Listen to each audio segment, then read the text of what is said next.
Hermanos en Cristo Jesús, estoy aquí para tener con ustedes una evidencia clara de nuestro Señor Jesucristo y esperar que su Espíritu Santo llene nuestros corazones a través de su predicación en el día de hoy.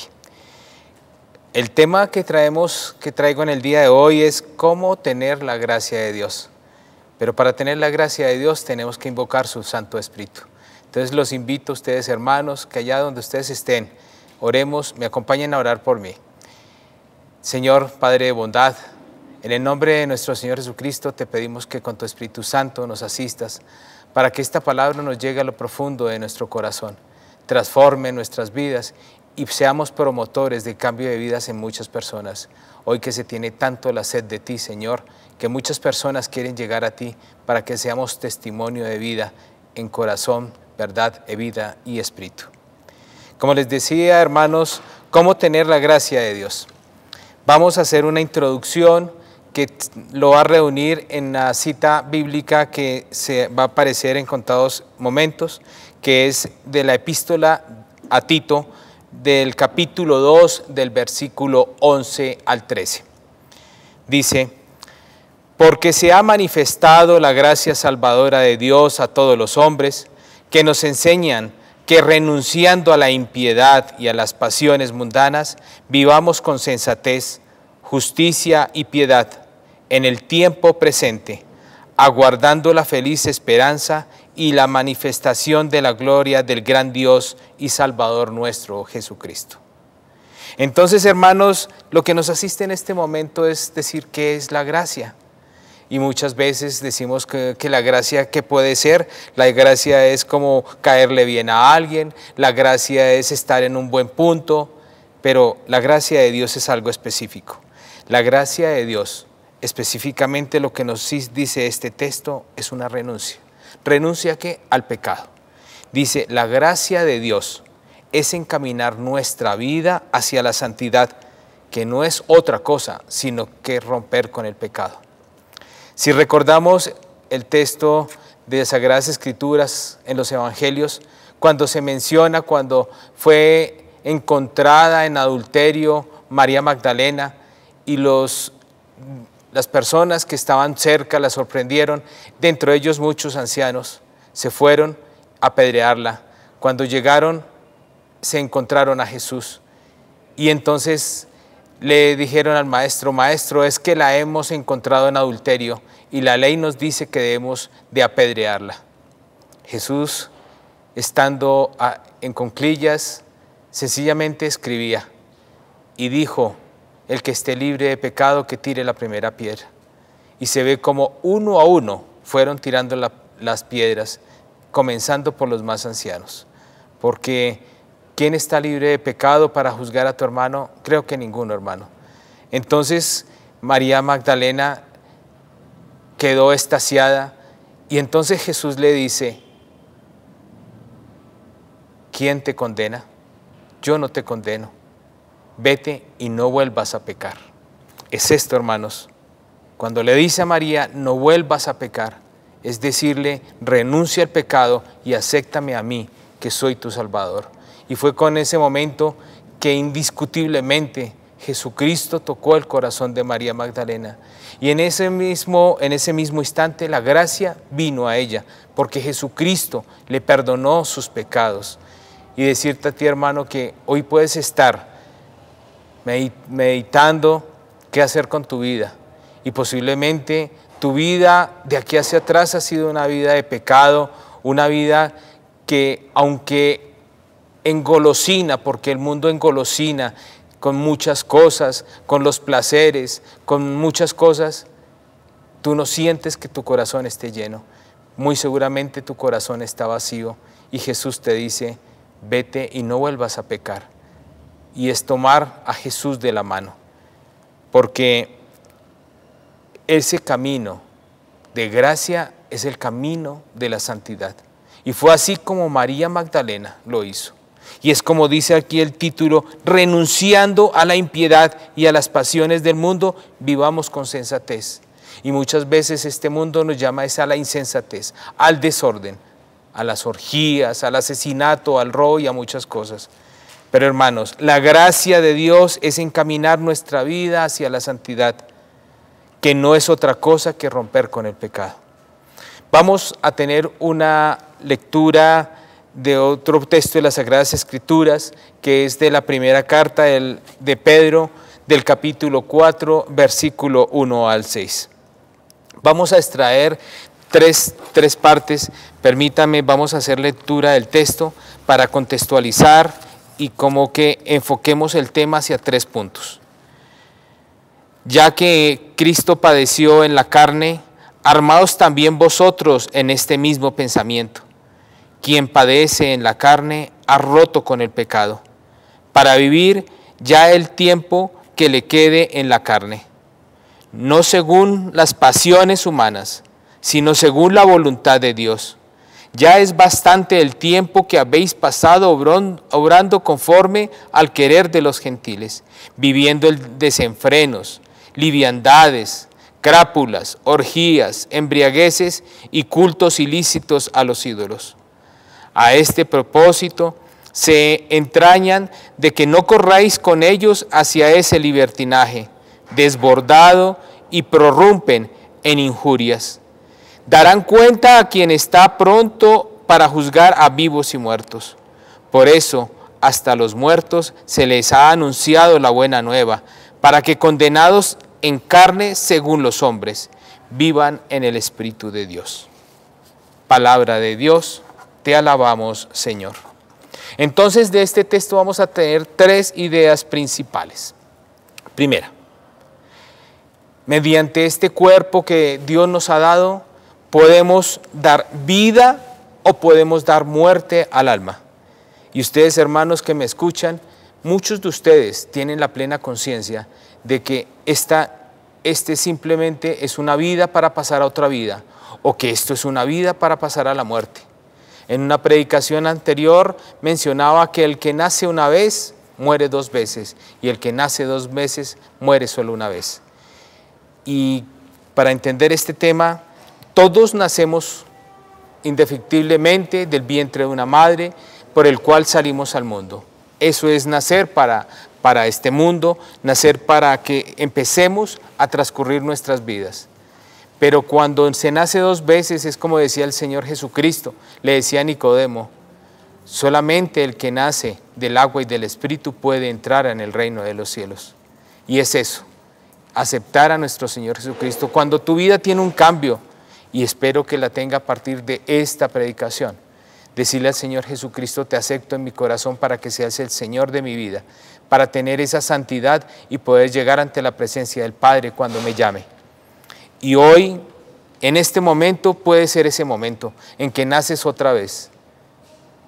Pero hay muchas personas que solo nacen como nacemos todos y nunca, a pesar de que les lleguen muchas palabras de Dios, mucha predicación, que tengan muchos testimonios, sencillamente no creen.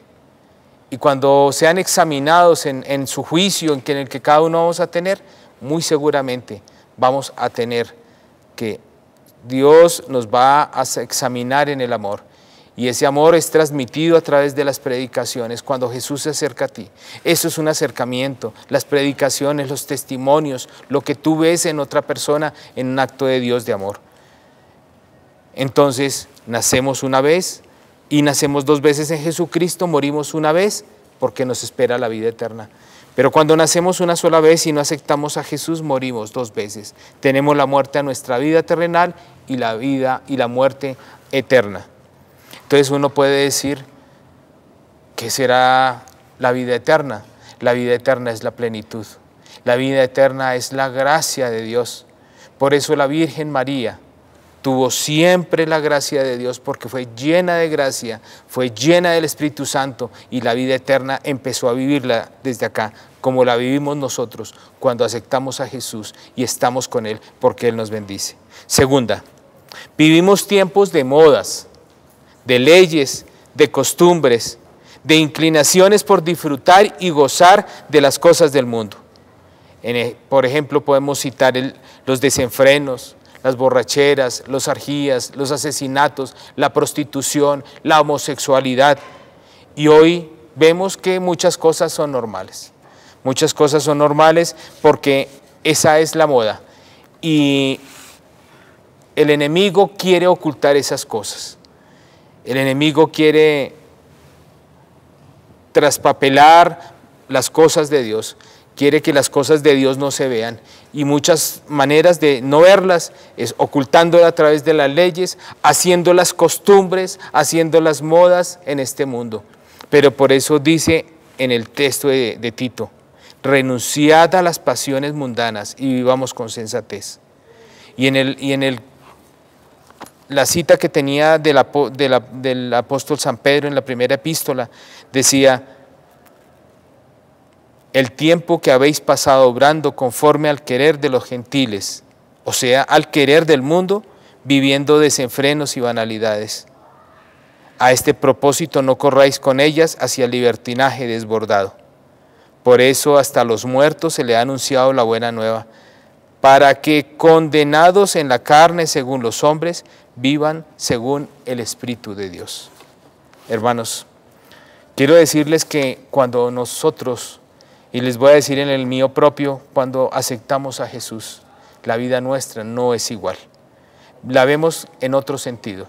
No vivimos para este mundo, porque aunque estamos en este mundo, no somos de este mundo. Somos conciudadanos del reino de los cielos. Hermanos, meditemos en esta palabra. Digámosle a Jesús que queremos ser conciudadanos del cielo y que queremos tomarnos de su mano y decirle a la Virgen María, a esa madre que nunca se despega de Jesús y que por lo tanto si tenemos a Jesús tenemos a María, decirle a María que nos coja de su mano. Tercero, vivir conforme al Espíritu de Dios, con un cuerpo preservado en obediencia y honrando a Dios, para no vivir de acuerdo a las pasiones humanas, sino según la voluntad de Dios.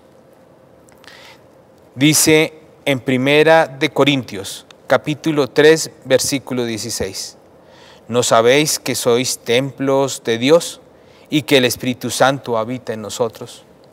Hermanos, si bien es cierto, muchos de nosotros fuimos bautizados, muy pequeñitos, muchas veces a los pocos meses de nacer, el Espíritu de Dios mora en nosotros a partir de ese momento. Y a partir de ese momento de que somos bautizados, somos hijos de Dios. Y a partir de ese momento de que el Espíritu de Dios habita en nosotros, es cuando tenemos la gracia de Dios y nos posibilita a ser conciudadanos del cielo. Pero empezamos nuestro trasegar, nuestra infancia, nuestra preadolescencia, adolescencia, nuestra juventud, nuestra adultez. Y muchas veces, en diferentes momentos, Dios toca nuestro corazón para que Jesús entre a morar en él. Y una de las cosas muy importantes dentro de la vida cristiana que tenemos es, ¿será que Jesús está en nuestros corazones, hermanos? Meditemos sobre esa palabra. Jesús está en mi corazón. Cuando sientes gozo en su corazón, cuando se pronuncia el nombre de Jesús, cuando sientes alegrías, cuando vas a la iglesia, a tu parroquia, cuando sientes alegría, cuando haces una obra, es porque Jesús está morando en ti. Cuando las personas ven que tú transmites paz, cuando tu familia ve en ti un testimonio de cambio, un tema que es bastante importante porque tenemos que ser luz en nuestros hogares primero, ahí es cuando decimos Jesús mora en nuestros corazones. Cuando no, Jesús no mora en nuestros corazones. Cuando vemos que la palabra de Dios, aunque llega a nuestros corazones, nuestro corazón se cierra y la toma parcial o no la toma en nada. Decirte a ti, hermano, que hoy es el día para que tomes esa decisión. Es para que tomes esa pregunta, Dios mora, Jesús mora en mi corazón. Entonces, en mi corazón mora Jesús. Y quiero que ese gozo, esa alegría, esa gracia sea transmitida a cada uno de ustedes. Y que a través de esta predicación llegue en lo profundo de su corazón. Hoy vemos un mundo desenfrenado. Entonces recapitulemos. Primero, la carne y el cuerpo da vida o da muerte al alma.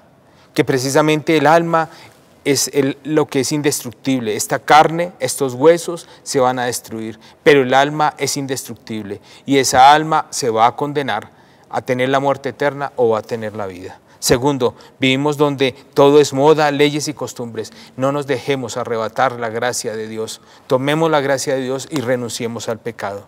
Tercero, vivir conforme al Espíritu de Dios. ¿Qué es lo que quiere el Espíritu de Dios? La santidad.